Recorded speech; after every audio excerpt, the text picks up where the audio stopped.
Welcome to the Affiliate BI podcast. I'm John Wright, and this podcast is brought to you by StatsDrone. Welcome to 2024. And this whole episode is a best of collection from 2023. And we've had some amazing guests last year, including a lot of well-known SEO experts like Matt Diggity, Kyle Roof, Fery Kaszoni, Victor Karpenko. We've interviewed people on the design side and conversion rate optimization with Oliver Kenyon and Peter Loving.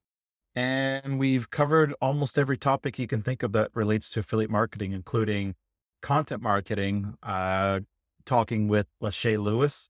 And yeah, so I just want to take the best clips that we have from the last year and put together a powerful episode that I believe I've had the privilege of having the opportunity to ask amazing guests their take of what they see as the future of affiliate marketing, not just in relation to business intelligence, but what do they see coming up for this year? And so I hope you enjoy the show and learn a lot from it, and looking forward to doing even more interviews this year as well. Part of the inspiration behind the Affiliate BI podcast came from how a course by Kevin Hartman changed how I looked at data science, data visualization, data analytics, and all the data stuff. It was actually one of the foundations behind the Affiliate BI podcast, where luckily enough, not only did I take his course, but it really helped me look at data and affiliate marketing and realize, wait a minute, there's a lot more that can be explored here. So I want to take this insight from Kevin Hartman, who's a former head evangelist analytics at Google, and he runs an amazing series of courses on data visualization. I highly recommend you check it out. And here's Kevin Hartman.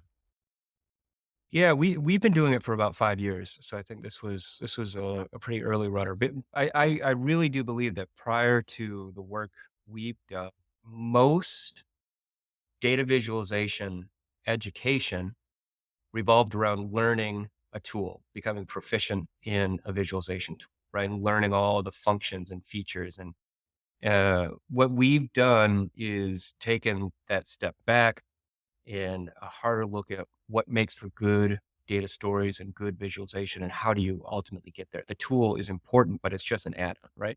So what I have seen is certainly growth. I mean, the every single time we run the course, we get more and more people into it. It's the popularity has just continued to increase, and I believe that what is happening in the market has been really good for business for us. And that is in the market, just further developments of tools, further focus on technology to create visuals, to analyze data, right? Particularly the move towards artificial intelligence and all the wonderful things that can do. It is effectively, I think for many people, taking the human a little further away from the process. Because these tools are so great and proficient and effective, you can let it do its thing a little more, get yourself less involved. Because the AI algorithms are able to so effectively discover patterns and collect and analyze, enormous sums of data. You can take you as an analyst a little further out of the process. And so what we are talking about, the result of that is really, at the end of the day, poor data storytelling, poor visualization, right? So what we are talking about is the opposite. It's getting the human really entwined in the story, getting the analyst back into the data. And so we because of this market trend toward tools, I feel like we're becoming even more appreciated for what we are doing in this course. Um, it's been amazing to me just how rapidly the tool market moves and develops, and now with data privacy and other concerns coming in, many of the the tools that we would have relied on no longer work or have just fallen from the market, right? So it's been a very interesting thing to see how the tool market has progressed while knowing that what we're doing is pretty timeless. I mean, it doesn't matter. Those tools, everything else that's happening are just uh, things that the human analyst needs to be aware of. But we stay very focused on the human analyst.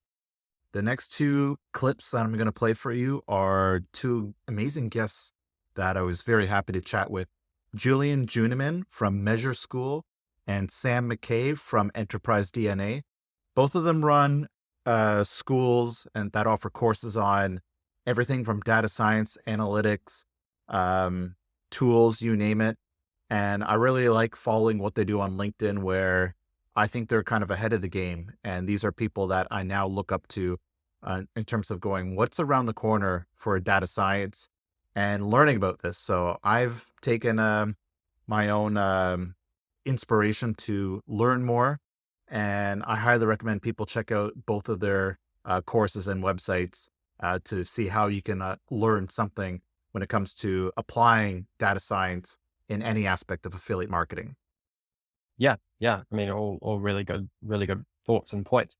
I don't believe that the 10 times is an exaggeration. When you put it into the analysis you could do, the apps you could build, and the automations that you could build off the back of a lot of this.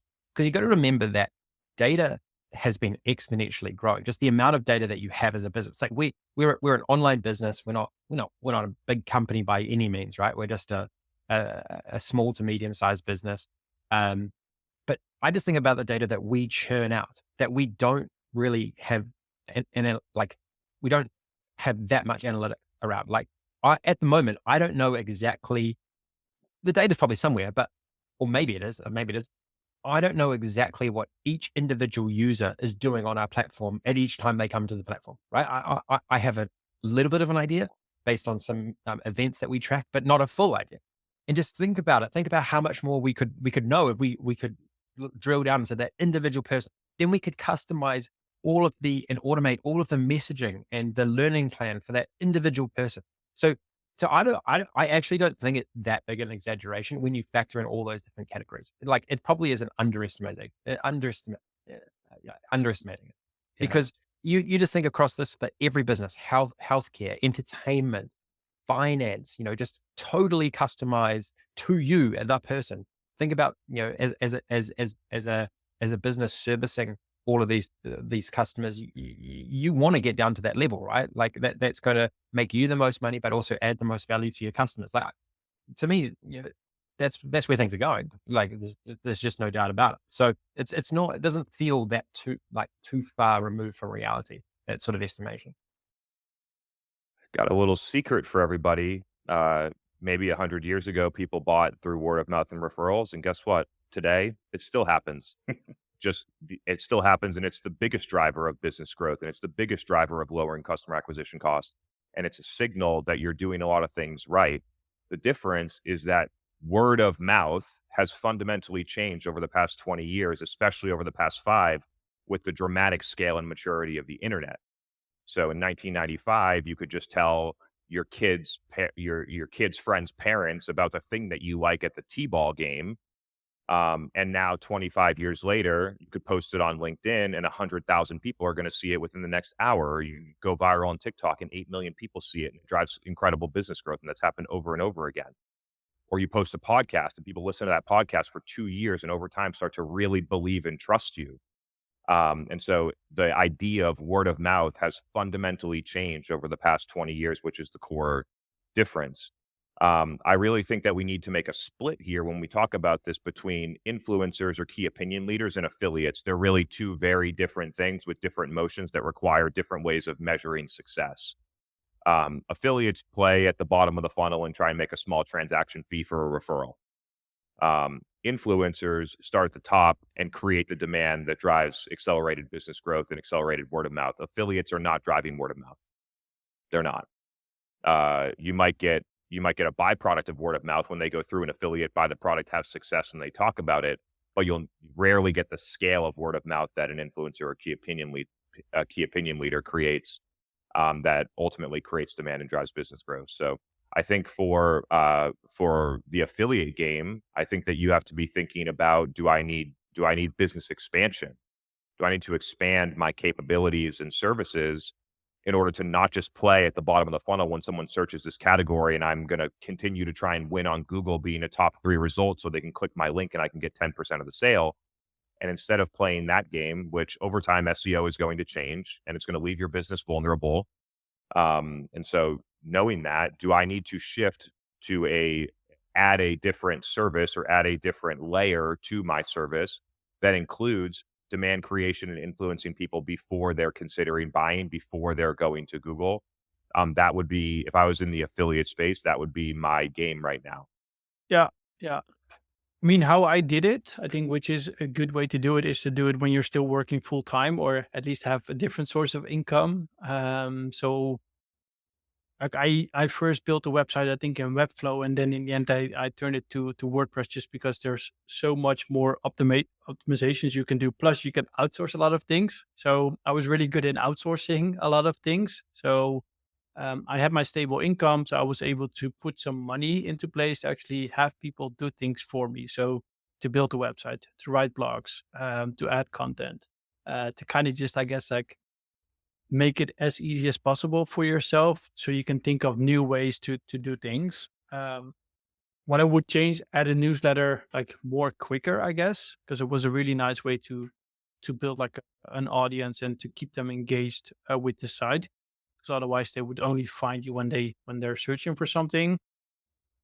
A podcast could definitely be a good one. Like again, like the traction we're now getting on our podcast, it's really nice. Like I wish, I guess, I did it sooner. And like as soon as you get into this nice vibe, you can actually leverage other people's network to get visibility to the things you're doing, basically. So I think that's the other thing, like leveraging other people or partners or websites more and more. Like you see it a lot, right? Where people have like a certain badge on their site you earn from G2 or TechPon or any other review site, but that's good for both of them because they both get visibility and they both get more traffic, and often there's a backlink behind the button, so it's even better for the review site. So I guess there's a lot of things, but like owned media, like make sure you own your own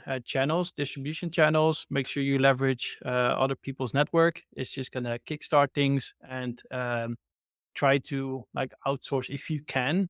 When you're working full time, try to outsource as much as you can, because then it allows you to do other things again to grow. And that was Chris Walker and Joran Hofman back to back. And Chris Walker is a B2B expert who is just phenomenal at sales. And I wanted to have him on the podcast to see if we could pick his brain and see if all of the things he's learned in the B2B space can apply to B2C and affiliate marketing. And sure enough, it does.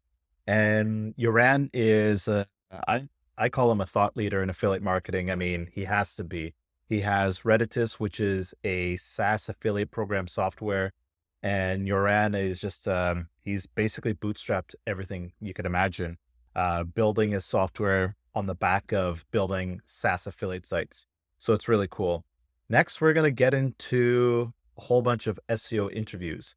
One of the common things that I asked a lot of these SEO experts is SEO dead in the sense that all the companies that have a lot of money can buy their way to success?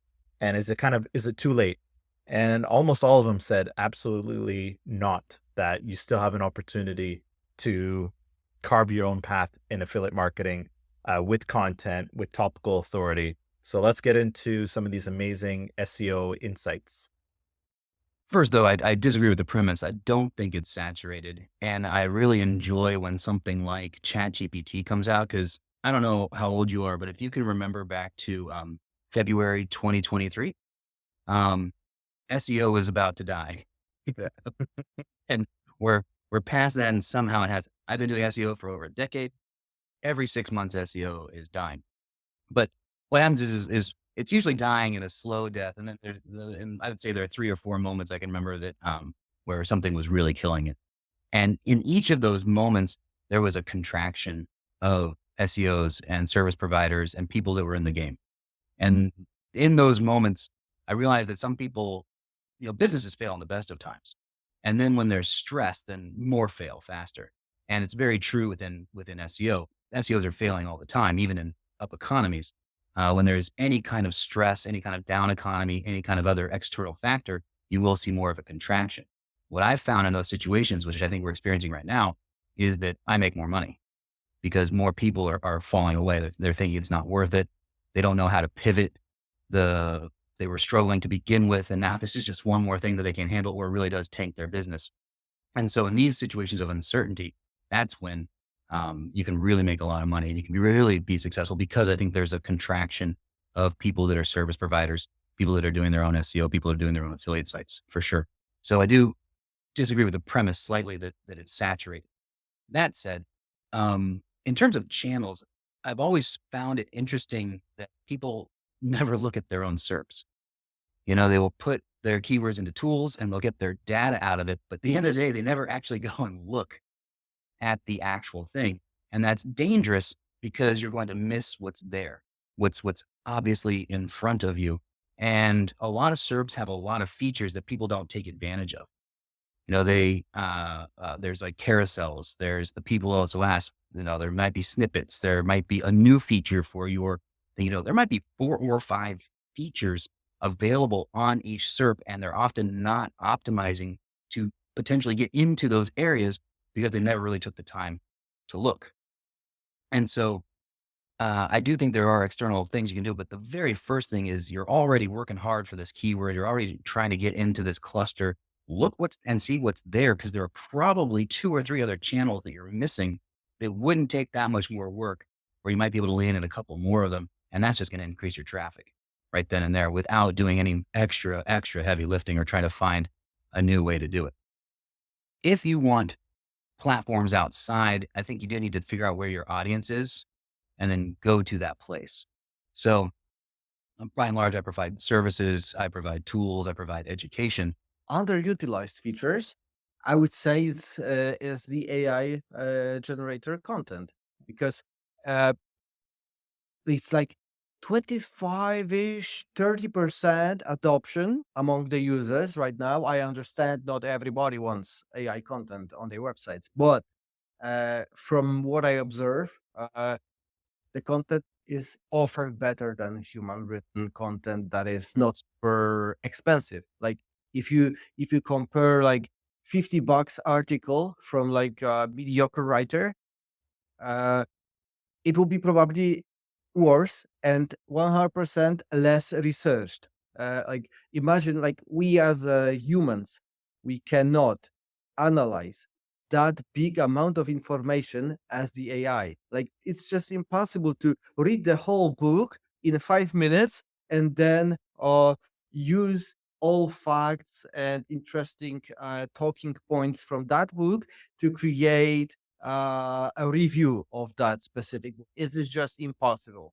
So I would say it should be used by 50+% of the people. I'm down to it. It should be this way. So even though it's a huge contributor to our growth recently, I would say it's still underutilized feature of Surfer. Oh, it's like a really interesting question. I think the more people will grow as a like teams, companies, the more they will start to analyze, the more they will start to see like where they are spending money, where they're losing, should they not at all do this stuff. And with this analytic tools, basically, that's the answer. Just track things. They will start track everything possible, like from the business.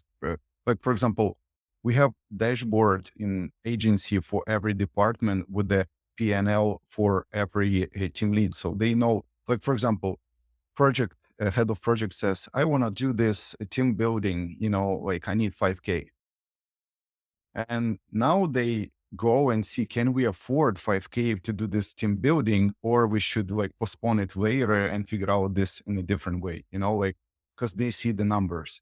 As long as you're like tracking the numbers, you can do some changes. If you don't track, come on, like. So I was reading books. You have the books there about business, and all the books said if you want to make, if you want to make a successful, if you want to build a successful business, you cannot be the technician only in the business. I'm still a technician in a way because I still work a lot in the business, but my main role is not to be a technician. Now my main role is to be a systems operator and a systems builder.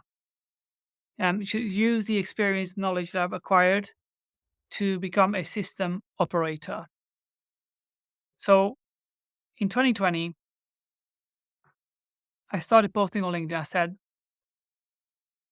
I had a few passive income sites. They were making a few £1,000s per month. So they made more money in 2020, like the passive income sites made more money than what the client work did on average in before that. So apart from doing the client work before 2020, I was also building, online assets like income tax calculators, like affiliation calculator and scam number sites. And those started making money. And I said, there's no point doing client work now. It's, the craziness that's happening in 2020. Let me just start sharing my knowledge with the world. And even yesterday, I was watching one of my videos there. I was so awkward on video. Oh my God. I mean, even now, maybe I'm awkward sometimes, but sometimes I'm awkward on purpose with, the wigs that I wear. But I was so awkward with some of the videos. But I said, I'm just going to, share the knowledge and share, everything that I know. And I had a client, and the first, real client who reached out towards the middle of 2020 after posting consistently was an education client. They said, "Hey, Fery, I've seen your, content. I think you're great. Can you help us with this site?" And I was like, wow, where did that come from? And I said, yes, sure. I said, there's nothing to lose. I'm going to tell them, £5,000 a month. And if they're happy to, work like this, then we'll smash it for them, because that's a greater budget than I ever had from any client prior to that. I had like clients of like £1,000 a month or like £500 a month, which now looking back, I like it's not even good for a meeting. It's not even enough for a meeting, right? And they say, oh, sure, send me the invoice. I'm like, wow. Send them the invoice. They pay the invoice, and then 2 weeks after that, another financial, like an IVA company, reached out in the same way. Say, Fery, I've seen your, case studies. Your content is great, and we have this website. Could you help us with this website? I said, yeah, £5,000 per month, and we can certainly help. And they said yes, and then we had instantly like two clients who paid 10K a month, and I was like, this is crazy. I have to double down on this content, but then I have to do the work. So how do we deal with this? And then I had Michał Azzopardi, our head of operations now, who was messaging me on LinkedIn before, saying, hey, Fery, I want to work in digital marketing. I've seen your content. I see you're local in Whitney. Do you need some help? And I always said, no. And when the second, I think, I'm not sure whether when the first invoice was paid or like the second client joined, and I said, Michał, I even made a post about this on LinkedIn, saying, Michał, I think we are ready to take you on board now. And then she joined. And then I've seen when you have a person who's passionate about your mission. Michał was like the first actual, employee who I've seen. She would do anything. She said she would work for free. She would do anything just to make this, make this mission a success. And I've seen the power of that. I said, if we could find more people like Michał, that's where we have a successful business. And then we started finding new people. Michał helped a lot in, find the initial key employees. And that's where the big boost started. When I started thinking of it as, as you need to find the right people, you need to build the right processes. We started building, processes from the problem up. So we started the processes from the problem. So we have this problem. How can we build a system around it so it resolves the problem systematically, consistently every time this problem appears? So it's not just for that specific problem, but whenever we have this situation, how can we use a plug and play system where we plug it in and the problem is solved. And that's where we started, really taking off. And then more clients started coming. And in 2021, so the next year, we decided we're going to stop doing SEO and we'll focus on just digital PR. And that's when things started. That's when people started thinking of us not like as an SEO agency who does this and does that and does that. And then they do some content sometimes, and they also do this. And with our next three guests, we have Jean-Michel Azzopardi, who is in the blockchain space, but he basically says the future of blockchain really comes down to AI. And followed after him is Sami Kurvinen, who's got the unfair advantage of having spent a lot of time as an affiliate manager, who's now working on the affiliate side of business. And we also have Ian Sims, who works on a compliance tool. And as much as compliance might be the boring topic, he talks about how compliance can actually help all sides of the business, from the operators to your affiliate business. I love this question. So I think that AI is what will fuel the growth of blockchain.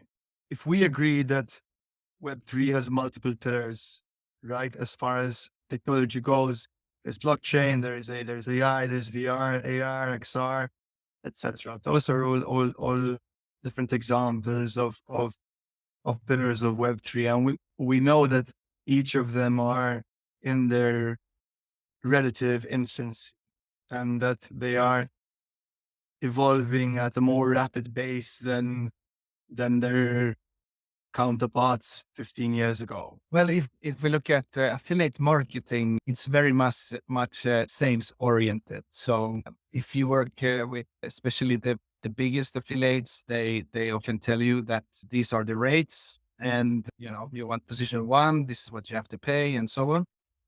But when it comes to medium, smaller sized affiliates, I think what is often lost is that let's say if you take it from an affiliates manager perspective, to move away a bit from just the sales pitch, make sure that you have a proper understanding of the product that you are selling here, and focus on the other selling point. Like, is your company putting a lot of effort in conversion rates? Then discuss that with the affiliate, that maybe we're not going to pay you the most, but if you look at our data and you show the data to the affiliates you talk to, look at our conversion rates, you're going to see that even if we pay less, you're going to still make more. Or maybe the company that you are representing has an amazing gamification tool or loyalty program. Make sure you learn about what are the strong points of the brand that you are working for, and explain to the affiliates that, okay, again, maybe we're not paying the most, but if you look at the overall lifetime value of the players, if you send those clicks to us, it's going to be higher because of this and that. So I think that those are the ways that sometimes is forgotten, that it's too much focus on the rates, the selling prices, and they sometimes forget that there's other factors that can affect an affiliate, what positions and brands they push. So I think it benefits everyone. You just got to think differently about compliance and not see it as a pain point, and see it as how it can help you. And there are other ways, the data that compliance can give you and the way it makes you position the data on your website, the focus perhaps you put on promotions and terms and conditions and stuff, it shifts all that. You just got to think a little bit differently. It's an interesting take you're highlighting, which is compliance could, well, it's not that it could, it probably does, and it should improve the conversion rate for affiliates, for players, for operators. Yeah. And ultimately, everyone's trying to, the whole idea of compliance at the moment, and what the regulators are doing, is trying to protect the consumer. There's also an element of brands wanting to protect their brand integrity and their risk. And obviously, if they get fined, threatens the integrity of affiliate programs as well. So don't get me wrong, there are lots of things to think about and issues at hand. But ultimately, if you've got happy consumers, you're going to have a happy industry. And our next four guests happen to come from affiliate program, software, and affiliate network platform providers. These people are interesting to talk to because they get to work on a unique part of the industry where, I mean, without the tech, there is no affiliate marketing. So next up, we have Alan Stone from Intellytics. We have David Harris and Vlad Bondarenko from Referon and Clements Dujardin from My Affiliates. You sort of hit the nail on the head there, right? If I'm this technology exists now, like we do this, where if a player hits my site and I got them to convert at whatever sportsbook, when they come to my site again, I'm not showing them the offer wall with that promotion or any promotion, quite frankly. We are sort of obsessed with that retention. Like, hey, we know that this player converted with operator A. We're going to make sure that all the ads on site are now, to your point, retention ads, not sign up bonus. It's, hey, come back and play and we'll give you an additional, $20 back or whatever, right? It's all retention oriented. I think the holy grail of that, and this is what we're pushing towards and exploring all kinds of technologies. How do we tie the ability to deep link into exactly what that user was engaging with when they were last time they were on that operator's book? So similar, again, use the e-commerce example. If I'm browsing for a particular product and I go there and I view a product on a site, now when I'm seeing ads for that brand, I'm not seeing ads for the brand. I'm seeing ads for the particular product I was looking for. Or if I add it to my cart and I abandon, right? There are very specific ways that you can target that user who abandoned a cart, say, hey, come back in today, we'll give you free shipping. And you drive them directly into the cart with the item there ready to go, right? That level of personalization, again, hasn't reached mass adoption by the operators. And I think it's coming. And that is the type of user experience. Look, that's the ultimate user experience you're gonna achieve. And historically that was done with pixels. It doesn't have to be done with pixels. This stuff, the technology exists now where all this stuff can be done in the back end. Just to add on to this. Yeah. Referon, obviously we're looking at a bit of an angle on affiliate managers from this perspective. And obviously they're getting the FTDs, but no retention. But another level of what Referon offers on any platform is actual operators. Operators are using this and they want to see how a brand converts, not just at the individual affiliate manager. Now, coming back to the question of building that retention, making sure you have that relationship. If you take the example of an operator comes to platform X, okay, and they don't like it, they're not going to add any more brands to that platform. They're not going to be any more data streams. They're not going to use it continuously. If you build up the relationship and you show it's worthwhile and they know they can get certain data aspects out of it and they find it friendly or accessible, they're going to add and probably get more brands onto the system. So you build a relationship in that angle. And at the same time, the affiliate managers are used to it. You can have multiple programs running through the same kind of URLs. The accessibility and usage of it is multifaceted. It's not just affiliate manager getting FTDs and showing case click to FTDs. Okay, I'm done. That's me for the KPIs. There's more layers at an affiliate platform than just the affiliates coming in. I agree with you guys. I was back in time affiliate manager. I was using Ahrefs and all the stuff. I know, John, what you're speaking about, because even in my case, like with whom I was working before, like to start using some tools is always a challenge, especially when it comes to some new tools like Deepsea or whatever. But as the industry becomes more data driven, more such tools will come. And obviously that we are speaking now, we are living in an AI century, so to say. I'm sure, I'm not hoping, but I'm sure that such tools will be available also for AI. The thing is that iGaming sphere is quite limited. We have really nice like examples of Web3 sphere, like all this cryptocurrency sphere. It's much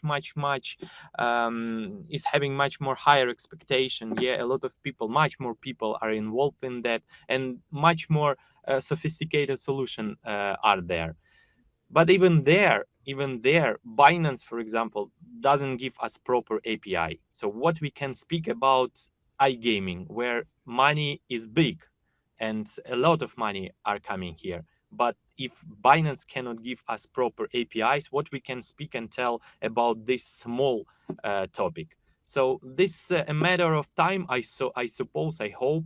and more tools will come. And I am a fan of ChatGPT. I am a fan of new tools.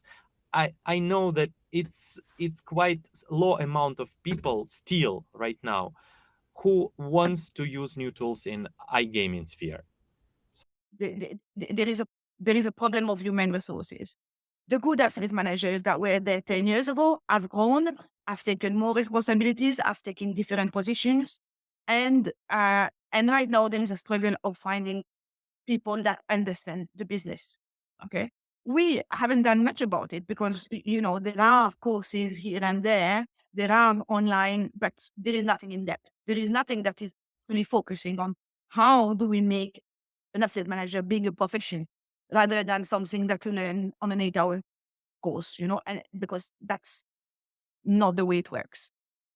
So operators have problems, and I think it's going to get a little bit worse before it gets better. Before these new affiliate managers actually understand the crux of data, understand that everything is there at their fingertips. They just need to look at it and say, okay.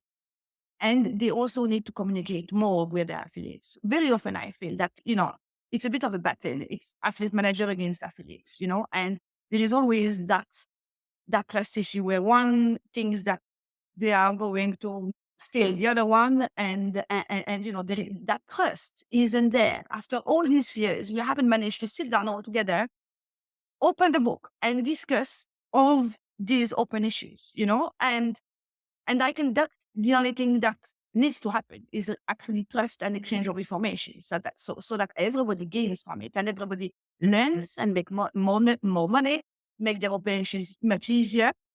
But how do we get that? That's a very good question. And the next three guests, they talk about a bit of SEO, content, topical authority, and branding. And these 3 to 4 topics somehow kind of come together. And I think it's a perfect segue to introduce Matt Diggity, Gabriela Covay, and Lashay Lewis. And yeah, they just make it sound like, content should be a common sense thing that you do.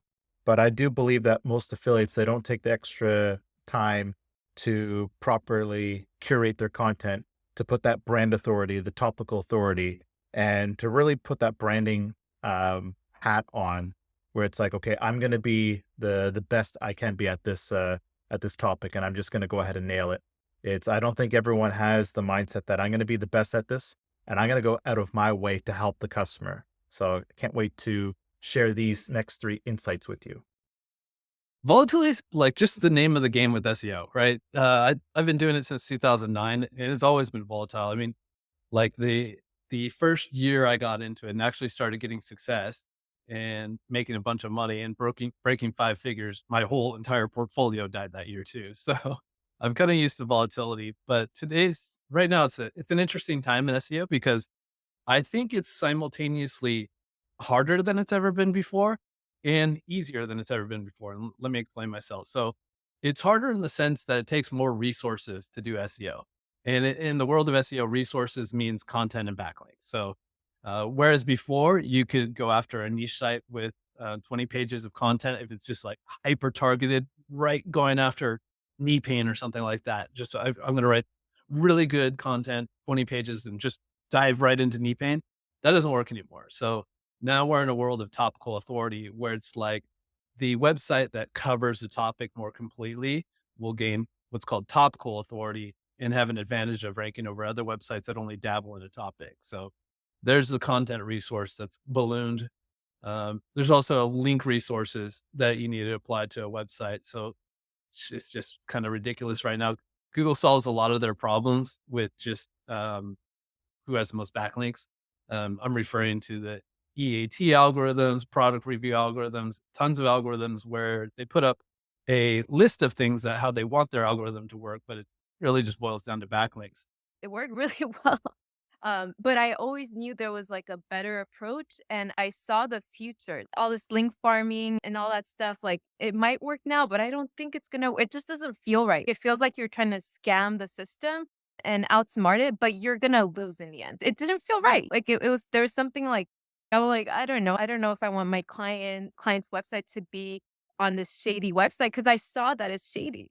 But it worked back then. So we're like, okay, yeah, if it's working, yeah, we can play around a little bit with this. But then digital PR just became this thing over time where it was like it just became more increasingly important to build that brand and generate those brand signals that are important nowadays with the EAT requirements and whatnot, now more than ever. So we slowly started building out that service. And this past, I would say a year and a half or so, just have been really focusing on that because it's just so critical. It's such a critical component of SEO nowadays. So it's part of a successful strategy for building like a brand. And you need to build a brand now. There's no way around it. You have to have a solid brand that stands the test of time, that will, survive these algorithm updates because now they're happening all the time. Like you just gotta, you gotta think long term if you're in it to win it. Yeah. I used to do it with my affiliate sites all the time. Like I would create like an alias and go on the website, like fake name generator and generate an alias for the, but I always built my affiliate websites with a brand behind it. I think branding is a super strong play. It builds trust. Yeah, I think branding is very, very important. I think it needs to play into, as far as it playing into the actual content strategy, it can, but I'm looking at branding more of like a higher level type of thing. So like, for example, when I would do my affiliate sites, like I would get a logo made on Fiverr and I would, have color schemes going on and things like that. But in actuality, when people come to the website, they're reading the article, they want the information. Again, not saying branding isn't important, but I think it's really just like spices it up, especially for affiliate websites. If we're talking about B2B, oh, you totally need branding around from the jump, just because the sales cycles are longer. People are going to their peers to ask, is this a good software? This and that. But, so there's some nuance and differentiation there between like affiliate websites and SaaS. But I do think branding is still an important play all around. I've always done it. And it's funny because I never thought about it until you just said something about it. But yes, branding is something that I stand on pretty hard for sure. And the next two guests, we're going to continue on with that branding theme and go into first design and then conversion rate optimization, which definitely has a lot of design elements built into it. So next up is going to be Peter Loving, who is a UX designer, and his company is behind the redesign of StatsDrone. So we're very grateful for having connected with them, highly recommend them. And next up I'm a big fan of conversion rate optimization. So I was really pumped to have Oliver Kenyon from ConversionWise on the show. And you know what? When it comes to product design and design itself, this really goes right into branding. It goes into branding in every sense that it really controls your content itself. I mean, you're not going to have an amazing design and substandard content. You're going to put the maximum effort into it. So I'm very happy to segue into these next two topics, which are very near and dear to me.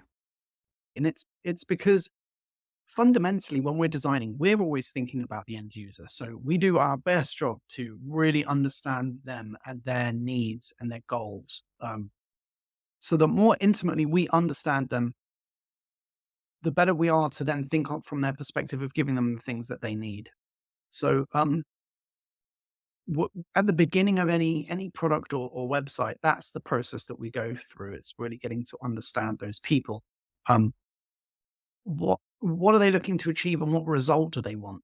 And then when we understand how they usually get that result, we can create something that replicates that process and delivers that result for them online. So whether it's a website or a product, and it takes time getting to know them or spending time with them. We usually do user interviews or and research, or we might ask them questions or ask them find out a bunch of information about how they currently achieve the results that we're looking to help them with. And essentially, we create an automated way of doing that, or an alternative way of doing that, whether it be a website or a platform. And that's really the fundamental part of getting good design. It's understanding the user, knowing the problem. We really define the problem. I mean, that's really key. because then we want to solve that problem for it. So like if these are affiliate marketers, we want to know their big problems and we'll solve those in design. And that's kind of got to be part of helping them achieve their goals. Yeah. So when it comes to like ongoing CRO, I split CRO into two categories really. One is like landing page design. So that is like building a landing page around best practices and best frameworks, which we have kind of pioneered over the last 10 years to say like, if you put X, Y, and Z in this order and this layout, it should convert better than if you just got a random good looking design of 99 designs, for example. You then have the other side, which is when you have a certain amount of volume of data and traffic per month, you can start running exactly as you said, these kind of A/B tests. And for those of you who don't know what that is, it's literally where you hypothesize that like this would convert better than this. You use a bit of software that spins 50% of your audience towards version A, 50% towards B, and you soon find out which one converts. Now, it's a good question. It's a question we get asked a lot. It's like, what volume of data do you need? We suggest that anyone below 50 to 100,000 hits per month sticks to landing page design. You can take bigger swings because you haven't got enough data going through the test. You can afford to take bigger swings, bigger changes, and you can build something that's based on a high converting framework. If you have over 50 to 75, 100,000 hits per month, that's when you can kind of unlock A/B testing effectively and quickly, because basically you need at least 2 weeks to run through a test. And the reason that is because external factors can sometimes contradict your test. For example, if on a Monday there's a bit of news about the product that you're selling in the market, there's probably going to be more people who are trending going to your pages and buying your product. There might be something, external again that kind of affects it, like a sale or Prime Day or something, something on that specific Monday may alter your test. So you need to let it run 2 Mondays just so you can kind of counterbalance that and say, okay, it wasn't just a fluke on that Monday. As far as sample size and volume, you're really looking at around about at least 100,000 hits, at least kind of, sort of 50 to 100,000 hits. But also you need to look for statistical significance. So you can actually become stat sig a lot shorter time of volume, but you need to make sure that it is kind of like that 85, 90% up on, okay, this one is statistically proven to convert better. And sometimes you can actually make a bit more of a quicker decision if the test should win. You can do A/B testing on any volume of traffic. It's just going to take you longer, to get to that 50, 100,000 hits. If you're only doing 20,000 hits per month, it's going to take 5-6 months. Whereas if you're doing over that 100,000 hits, you can just get statistically significant a lot quicker. And then you can make a decision on whether the test won or lost and implement it on your store. But I would always run it over 2 weeks, just so you have like 2 Mondays, 2 Tuesdays, 2 Wednesdays, 2 Thursdays. And the last 2 insights I'm going to share are with Simon Dunne from Your 10K, who's got a lot of experience in performance marketing. And he gives some really interesting insights when it comes to what affiliate managers don't know about their own business and what they should know. And I'm going to finish this off with another Matt Diggity quote, which just has another great tip that I think most affiliates just don't take to heart, which I'm just going to summarize as knowing what to ask your affiliate managers, which personally, I believe most affiliate managers don't have the answer to. But if you ask them and they're good, they're going to get that answer for you. That's going to help you give you a competitive advantage and be part of your feedback loop. Yeah. So for the most part, they are for affiliate programs. And the most shocking thing, and it's like, it happens time and time again, is affiliate managers paying the wrong rate and to affiliate. So quite often for people who are inexperienced with affiliate management, they will say, okay, my target cost per acquisition is $50. Therefore, I'm going to launch a program. I'm going to pay all the affiliates $50. So what they don't actually understand is what a lot of affiliates will do is play in what we call a bottom of funnel space. So they will go, and quite often they'll just like, some of them will even do, let's go back to the gambling example. So some of them will Google Butler's Bingo, or they'll bid on Butler's Bingo coupon code. And what that affiliate is doing is like, they're just converting over someone who's already searching for the brand. It's not necessarily that incremental. The novice affiliate manager doesn't necessarily recognize it. So they just pay kind of like their premium rate to people who are just like closing off the sale. And they'll look at the program and they go, wow, we're getting so many sales through our affiliate program. But what's actually happened is someone else in the business has paid big bucks to create awareness for that user, and that affiliate is just closing them out. So we've often seen it where, brands are choosing to pay $50 for a sale, where they could easily be paying 5 or 10, and the affiliate will be happy enough with that. So like we've gone in and, programs burning tens of thousands of dollars every single month just by getting the rate. I mean, the biggest thing that they can help me with is just steering me towards the right products to promote. So like, we're just guessing when we log into that dashboard and we see their EPC numbers and stuff like that, but they really know the behind the scenes, and especially how to relate that to the content I already have. So steer me towards the profitable products is the big thing. And then the second best thing that they can do for me is creating like a creative offer that's better than buy this, get this. So like buy 3, get 1 free, or sign up for 12 months and have some kind of recurring aspect to it. So like, that's like one of the biggest things that can add another zero to the income I'm making with a product. And one more tip we got is on delegation and having a chat with SEO expert Sean Chaudhary. He is the founder of Alchemy Leads, and he's a really cool guy. We had an impromptu chat talking about SEO, about creating offers and guarantees for agencies, for affiliate sites, and for SaaS companies. And simply put, we basically said we need to do more delegation for 2024. So that's going to be another important tip to sign off with. For his story, but I also think that story is relatively common in our space, which is awesome. If you look at some of the fastest growing companies, I would bet most of them are in our space, just in the digital space, branches off into different things. But I think delegation, that's such a huge point. I'm trying to get better at it. I don't think I'm anywhere near where we will be in 5 years. So just looking back 5 years. Yeah. But yeah, no, delegation is something that's super key. I think, have you read the book? I think it's Buying Back Your Time. Dan Martell, Buying Back Your Time. And it's pretty interesting. And also the Elon book also, I think, is a good story. And so what I'm trying to do more is simplify. And if you look at what Elon does, he tries to eliminate everything. Any task that he has to do, he's trying to eliminate it. That's really what he's trying to do.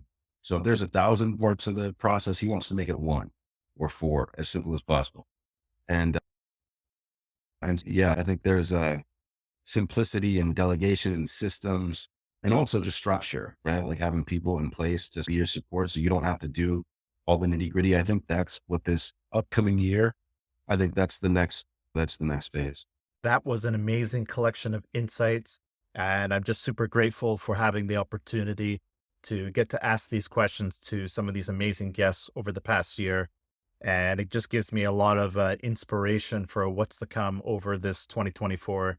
And just looking forward to interviewing even more amazing guests.